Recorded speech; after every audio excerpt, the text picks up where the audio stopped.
My name is Steve Kirschenbaum, founder and CEO of SAT Preparation Group. I want to personally thank you for taking the time to learn about the basics of the SATs and ACTs. Most students take their SATs and ACTs during their junior or senior years of high school. Although it's never too soon to begin preparing for the SATs or ACTs, especially in vocabulary and reading, the ideal time to start SAT/ACT prep is just prior to the beginning of junior year, assuming, of course, that the prerequisite courses in math, English, and science for the ACT have been taken. Now, it certainly helps a great deal if the student is somewhat mature at this point and has solid study skills. Otherwise, it might be prudent to wait until later in the junior year to begin preparation. A lot of high school counselors have mistaken the idea that A, more school means higher SAT/ACT scores, and B, it is best to wait until spring of junior year to begin SAT/ACT preparation. Let me dispel both of these disturbing myths right now. There is a substantial gap between what is taught in school with the typical memorize and regurgitate approach and the critical thinking skills necessary to beat tests like the SAT and ACT. Since most schools and teachers haven't a clue how to bridge this substantial gap, they falsely assume that what they're doing will be sufficient. Well, they're flat wrong.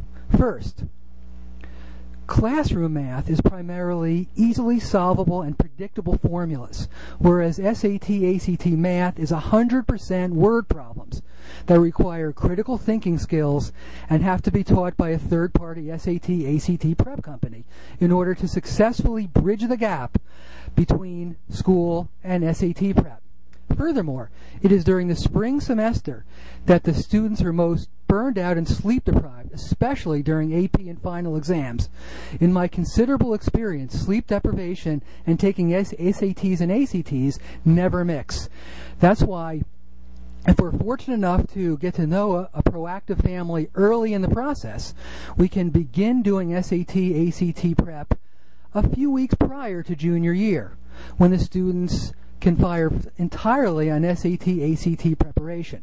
This way, we can work with a student over her or his entire junior year to get the score where we want it, rather than having last-minute panic attacks during late spring and then bleeding into senior year hoping to get an acceptable score at the 11th hour. That's too stressful, and that's why we recommend starting earlier than later. If you'd like more information, I have 20+ free SAT/ACT videos on frequently asked questions and lots of free content on life skills and for young adults and teens that I'd love to share with you that will answer virtually every question about the SATs and ACTs and the real world. If you go to youthquest.org or prepsattest.com and click on the blog link, you can easily sign up and get all of them. Make today and every day an outstanding day.